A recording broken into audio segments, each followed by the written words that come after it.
Jesucristo, el Verbo viviente, es el único medio de salvación. Él es el centro del pensamiento de nuestra vida, la fuente y la autoridad de la doctrina. El principal propósito de la vida de Cristo fue la obediencia a los mandamientos, exaltando la ley de Dios como un reflejo de su carácter. El principal mensaje a ser predicado en el mundo, basado en Apocalipsis 14, está representado por 3 ángeles llevando el Evangelio eterno al mundo entero. Este mensaje se basa en los encantos inigualables de Cristo y declara que la hora del juicio ha llegado y llama a obedecer los mandamientos de Dios. Mediante su palabra, Dios ha comunicado a los hombres el conocimiento necesario para la salvación. Las Santas Escrituras deben ser aceptadas como dotadas de autoridad absoluta y como revelación infalible de su voluntad. Y aunque el canon de las Escrituras inspiradas está cerrado, el Espíritu Santo continúa iluminando, amonestando y confortando al pueblo de Dios a través del testimonio de Jesús, el Espíritu de profecía. El camino a la vida se traza a través de un camino angosto que debe ser recorrido con confianza en las promesas que Dios dejó a hombres y mujeres fieles que dedicaron sus vidas hasta la muerte por el Evangelio eterno. Los fundadores de la Iglesia soñaron con el día en que la revelación sería una realidad en sus vidas. Miraron con los ojos de la fe a aquel día glorioso cuando finalmente la promesa sería cumplida en la venida magistral de Jesucristo a esta tierra para recompensar a cada uno según sea su obra.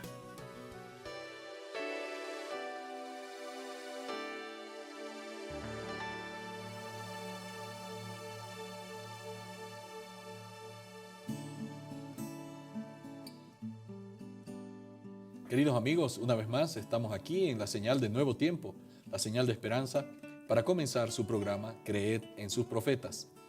Como cada día, nosotros queremos agradecer a Dios porque tenemos la oportunidad de consultar la palabra de Dios, consultar los escritos del Espíritu de Profecía que Dios le dio a Elena White.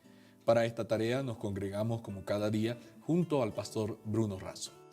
Muchas gracias, Pastor Eber.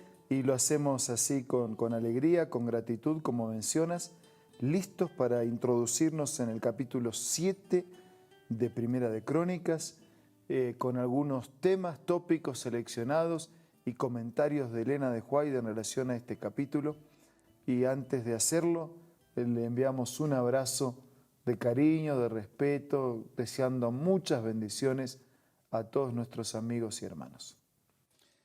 Este capítulo está haciendo un recuento de los descendientes de Jacob, en este caso de las tribus de Isaacar, de Neftalí, de Manasés, y estaba recordando que en una oportunidad los de Manasés habían sido puestos en un aprieto porque ellos intentaron tener un centro, se habían quedado al otro lado del Jordán, ¿no? y intentaron tener un centro de adoración que fue mal interpretado.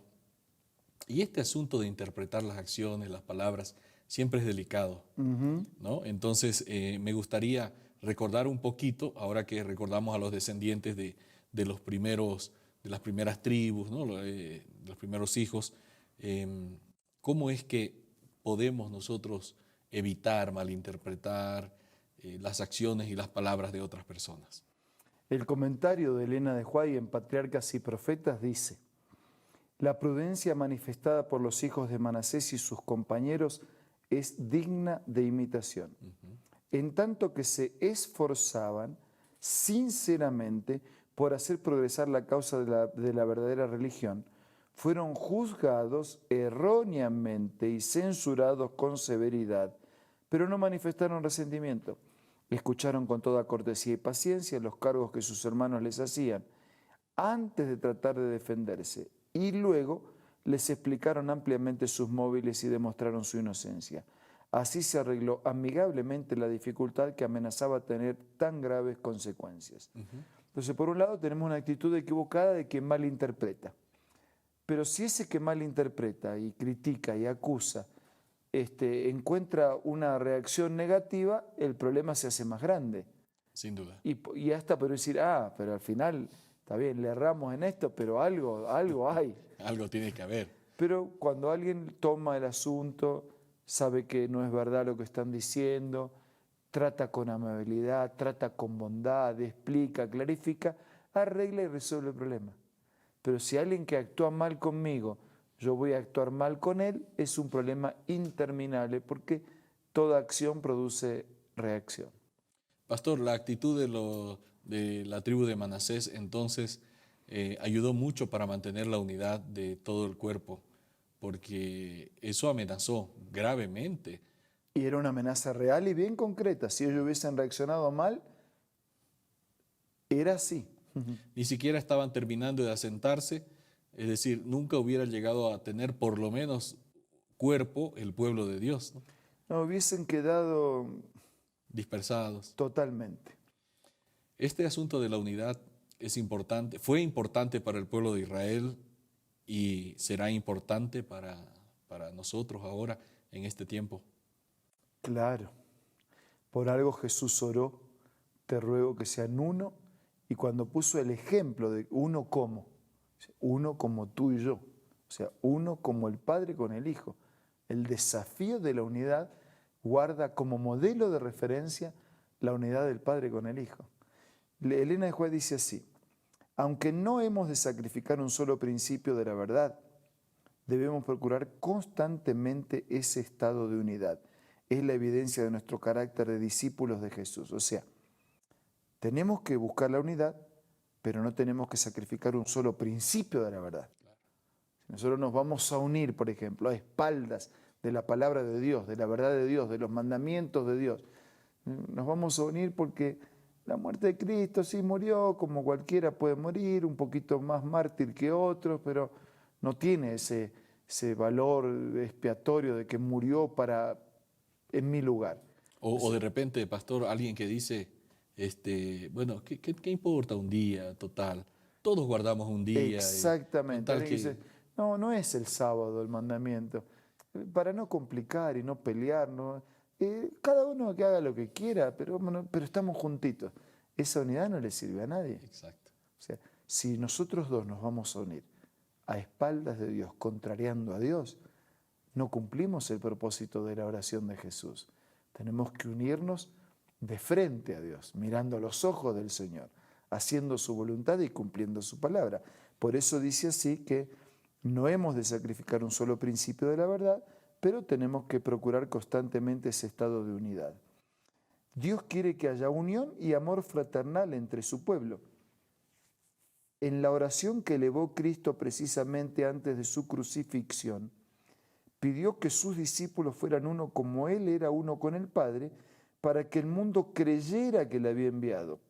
Esta oración conmovedora y admirable llegaba a través de los siglos hasta nuestros días, pues sus palabras fueron: pero no ruego solamente por esto, sino también por los que han de creer en mí, por la palabra de ellos.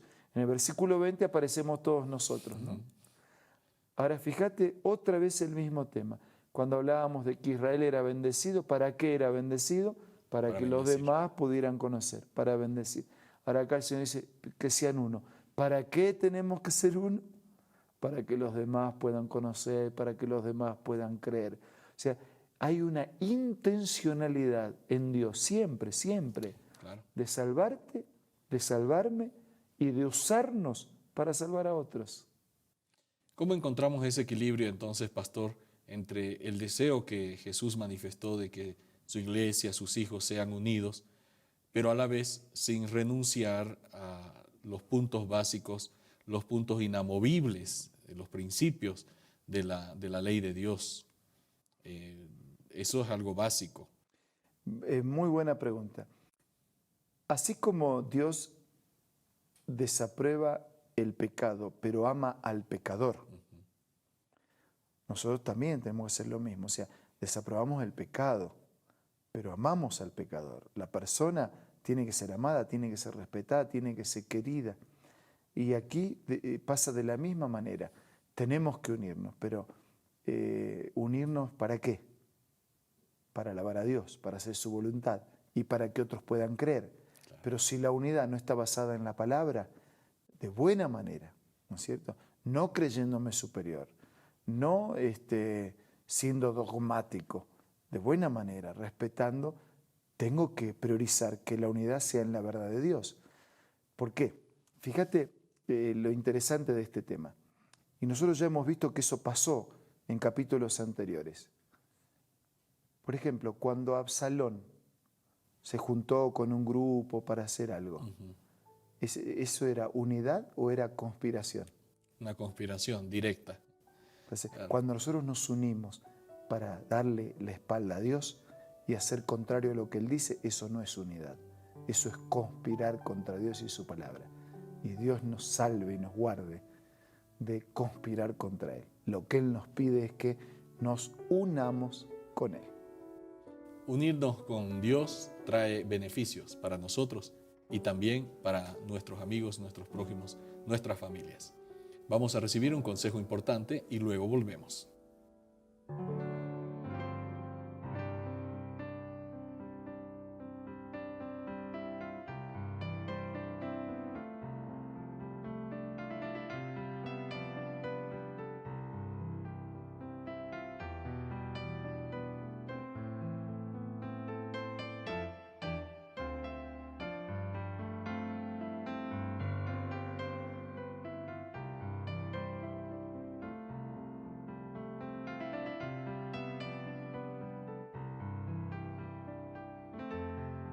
Hola, seguimos descubriendo más consejos interesantes. Mira el que encontré el día de hoy. No tenemos nunca por qué sentirnos solos. Los ángeles son nuestros compañeros. El Consolador que Cristo prometió enviar en su nombre mora con nosotros. En el camino que conduce a la ciudad de Dios no hay dificultades que no puedan ver quienes en Él confían. No hay peligros de que no puedan verse libres. No hay tristeza ni dolor, ni flaqueza humana para cual Él no haya preparado remedio. Linda cita, ¿verdad? Esta y muchas otras puedes encontrar en el libro Ministerio de Curación, escritas por Elena G. de White, una autora y escritora muy reconocida. Te invito a que puedas ser parte de tu biblioteca personal y te invito a que puedas adquirirlo ingresando a la página web www.aces.com.ar. Otra manera que tú puedes adquirir estos libros es buscando una iglesia adventista del séptimo día que esté cerca de donde tú te encuentres. También puedes adquirirlo descargando las aplicaciones de App Store o de Play Store para tus dispositivos móviles.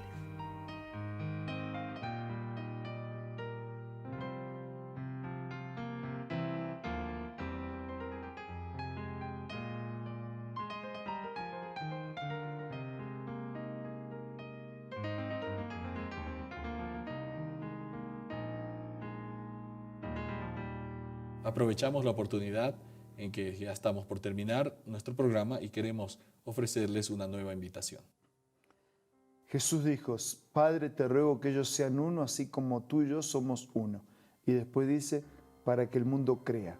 Y después dice, para que el mundo conozca. El propósito de la unidad es para que el mundo, es decir, todos, conozcan y se aceptan, crean en la palabra de Dios. Ahora vamos a orar. Señor, te damos gracias por el propósito de tu palabra, por tu ruego que seamos uno. Y queremos ser uno, unidos a ti, unidos a Cristo, unidos a tu palabra y a tu verdad, para creerla, para vivirla, para compartirla, para que otros también crean y para que Jesús regrese muy pronto. Bendícenos a todos. Te lo pedimos, te lo agradecemos, en el nombre de Jesús. Amén. Amén.